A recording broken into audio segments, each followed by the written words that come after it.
Hey, 8th grade. Today we're going to start with Chapter 11, Lesson 2, Rational Functions. A rational function, some things to note, is that it's nonlinear, right? So it's not straight. It's normally a fraction, and the fraction includes polynomials. The denominator, so q in this example, it cannot be equal to 0. The graph is a hyperbola, okay, which is symmetrical curves, so it's usually 2, okay? The parent graph for a rational function looks like y equals 1 over x, or the function of x equals 1 over x.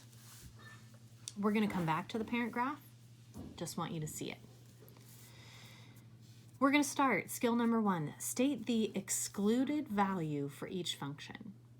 So the excluded value is the value of the variable that results in a denominator of 0. So if you have a couple examples, if we are to find the excluded value for the function, it's whatever the variable is equal to when the denominator is equal to 0. So in this case, the excluded value is 0, right? Because there's no math on the bottom.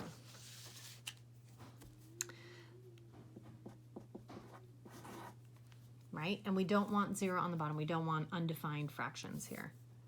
So for this one, what would x have to be in order to make the denominator 0? Let's just pretend that we can't do that math in our head. So we would set the denominator equal to 0 and then get the variable alone. So x is equal to 2, right? The excluded value is 2. It cannot, in rational functions, be 2, because then it would be undefined, right? We'd have a 0 on the bottom. So the excluded value is whatever the variable is to equal 0 on the bottom. How about you try one? Sorry guys.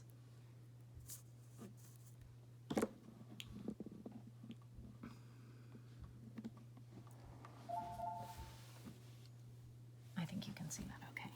All right, so you're gonna try -4 over x plus 17. So if we set that up, x plus 17 equal to 0, you subtract 17 from both sides, and then you get x is equal to -17. So the excluded value is -17.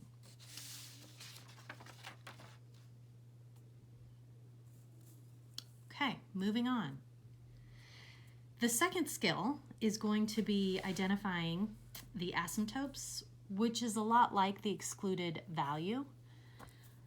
The asymptote is a line that the graph of a function approaches, right? So like when we were doing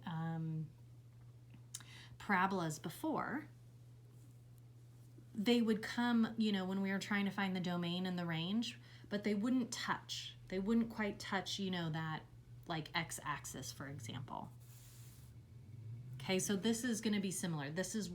The curve comes very close to the asymptotes, but it doesn't touch them. So the vertical, the VA, the vertical asymptote, is where the x value makes the denominator 0. And then the horizontal asymptote is when, in this generic form, right, this is the general form for it, the y is equal to the c. So there's no math actually to do for our problems today. It's just when it's in this form, the c value is the horizontal. A cannot equal 0. You cannot have 0 on the top. Okay. Go ahead and pause it if you need to copy this in your notes.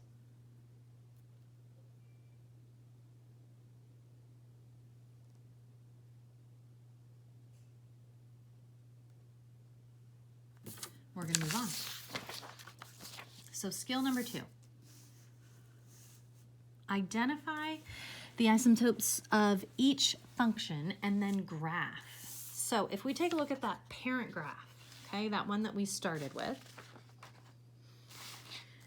Y is equal to 1 over x. The vertical is when we get 0 on the bottom, right? And since we just have an x, then x is equal to 0, okay? The horizontal is when it's in that general form, right? So we need it to look like y equals a over x minus b plus c. So to make ours look like that, we would add 0, right? There's nothing there, so we would just add it. That way we have a c to use. So in this case, our y is also 0. So on a graph, we have our coordinate plane. Oops. And we've got our y and our x, right?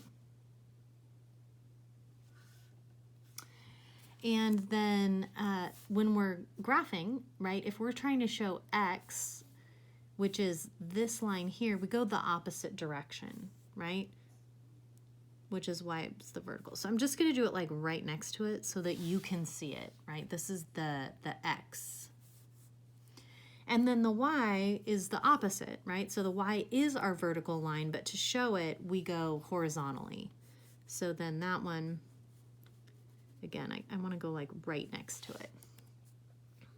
So that would be showing the isotopes, okay? Now, if we want to solve it, if we want to graph it, we would make an XY table. Okay?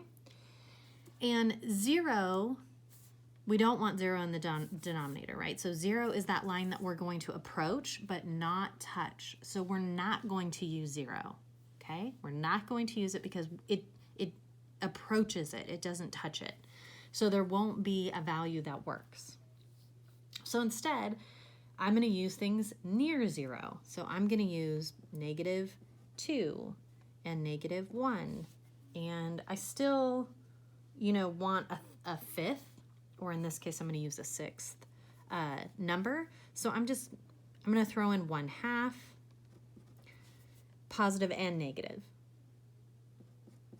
and then 1 and 2.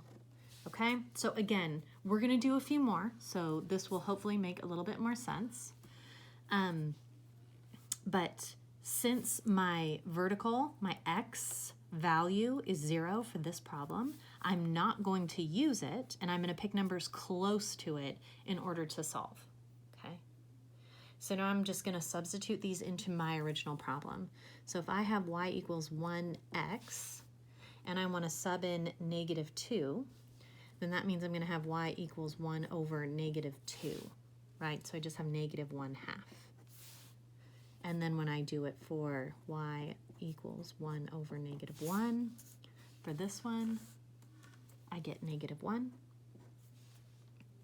When I substitute in 1/2, y equals 1 over -1/2. This means divided by, right? Another way to write this is 1 divided by -1/2. And when we divide fractions, we find the reciprocal, right? So we multiply by the reciprocal. So in this case, our answer is going to be -2. When I substitute in for positive 1/2, I have the same problem, right? So I'm going to flip it, and I get 2. And then when I sub in for 1, I get positive 1. And then the last one, y 1 over 2, I get 1/2. So now I'm going to graph it. So -2, -1/2 is right here. -1 here, -1/2, and then -2. Then I jump to positive, so +1/2, and then up 2. +1, +1, +2, and then 1/2. So these are my 6 points. When I connect them, again, right, they approach but don't touch those axis lines on both sides. It's that symmetric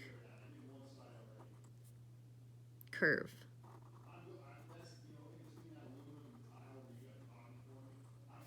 Okay? So this is the parent graph.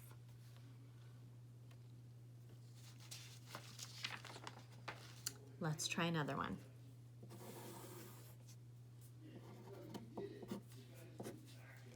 Sorry about the background noise. Okay, let's say this time we have y equals 1/x plus 3. So again, I need to find my vertical and my horizontal, right? There is no plus or minus in this one, so I know that my y is going to be 0 again, okay?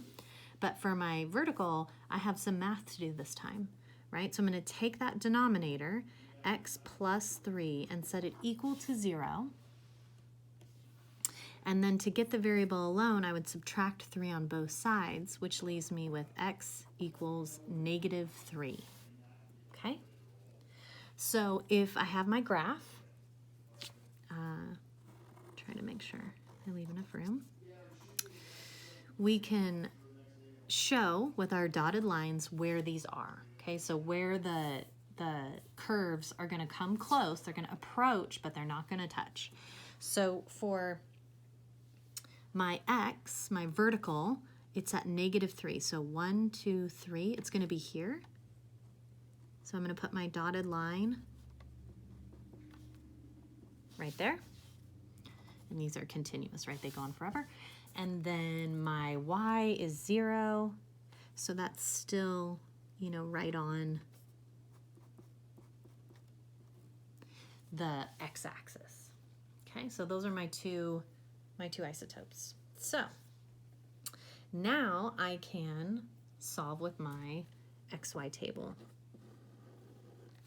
Okay, so this time, because my vertical isotope, the number that it cannot touch, it won't cross through, is -3, I'm going to pick numbers that are around -3.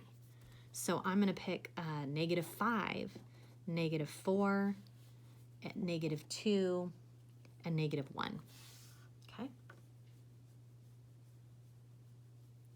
I might throw in -6, and I might pick 0, just for extra points, right? So I have enough. Okay, so then I'm going to do the math. Plug them in. If I start with -6, that looks like 1 over -6 plus 3. And when I solve, I get -1/3.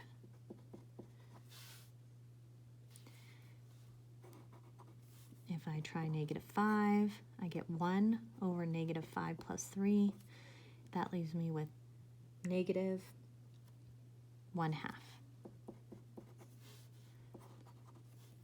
-4, when I substitute in, I get 1 over -4 plus 3, which is -1.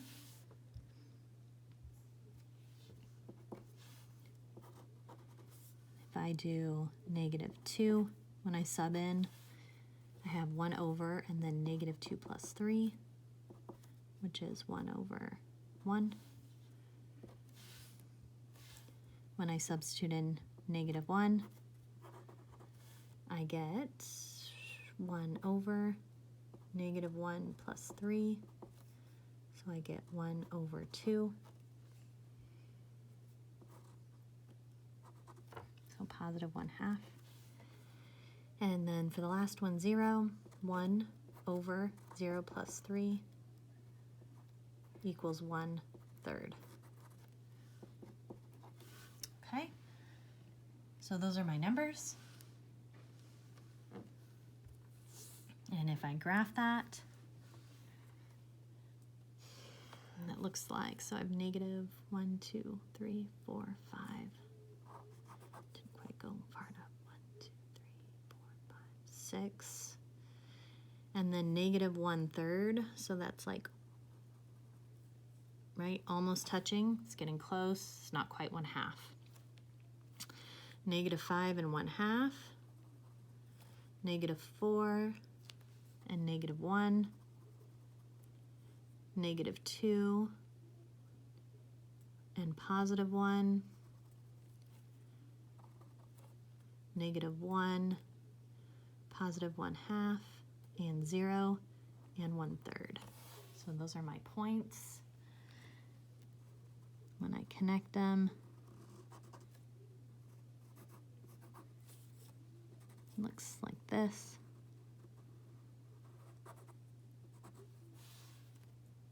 Okay. So it comes close to my dotted lines, but it should not touch.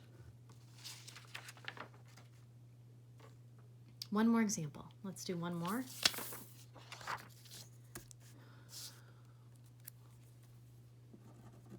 Last one. Negative 4 over x plus 2 minus 3. Okay, so now we have that last term on the outside. Okay. So for my vertical and horizontal, I know my horizontal is negative 3, so y equals negative 3. And then I need to solve for my x, right? So this is where I set it up. X plus 2 is equal to 0. Subtract to get the variable alone, and I end up with x is negative 2. On a graph, yikesies, sorry guys.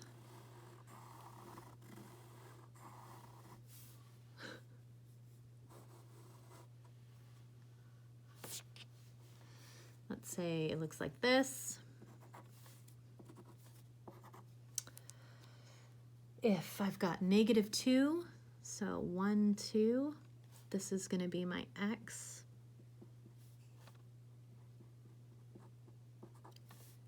And then I've got y is negative 3, so 1, 2, 3. So this is my horizontal, my y. So that means my lines are either going to be up here and down here, or on the left, upper, and then down, bottom right, right? So they're not going to cross those lines. So now I'm going to set up my XY table to solve. My x value is negative 2, so I want something close to negative 2, but not. So negative 4, negative 3, skipping negative 2, going to negative 1 and 0. Maybe 4 will be enough, okay? So if I solve, when it's negative 4, I get negative 4 on top, and then negative 4 plus 2 on the bottom.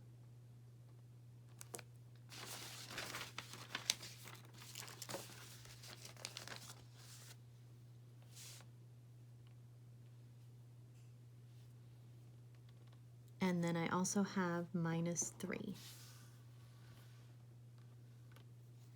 When I solve this, I get negative 4, and then on the bottom I have a positive 2. Negative 2, and I still have minus 3, right, from the original problem. Negative 4 divided by negative 2 is a positive 2, and then when I bring down minus 3, I end up with an answer of negative 1, right? So when x is negative 4, y is negative 1. When I solve for negative 3, I have negative 4 from the original problem over negative 3 plus 2 minus 3. So now I have negative 4 over negative 1 minus 3. negative 4 over negative 1 is a positive 4 minus 3 equals 1. When I have negative 1, that means I have negative 4 over negative 1 plus 2 minus 3. So I have 4 over,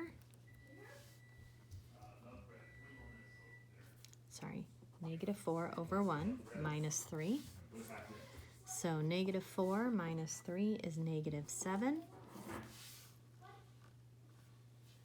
Negative 7. When I have 0, I have negative 4, and then 0 plus 2 minus 3. Negative 4 over 2 minus 3 is negative 2 minus 3, which is negative 5. When I go back up and plot those points, I have negative 4, 1, 2, 3, 4, and negative 1.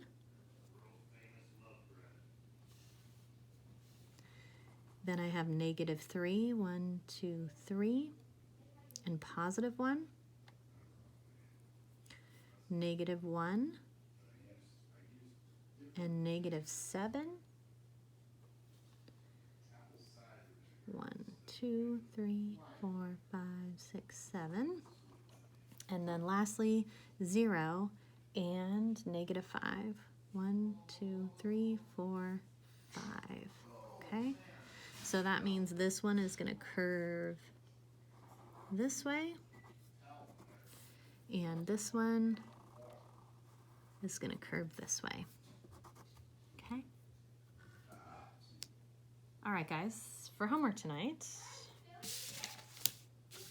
we are on page 687, numbers 13 through 19 and 23 through 33, all odd problems. So you can check in the back of the book.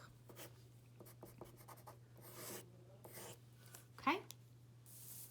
Here you go. Homework, page 687, numbers 13 through 19, 23 through 33, all odd. Good luck. Let me know if you have any questions.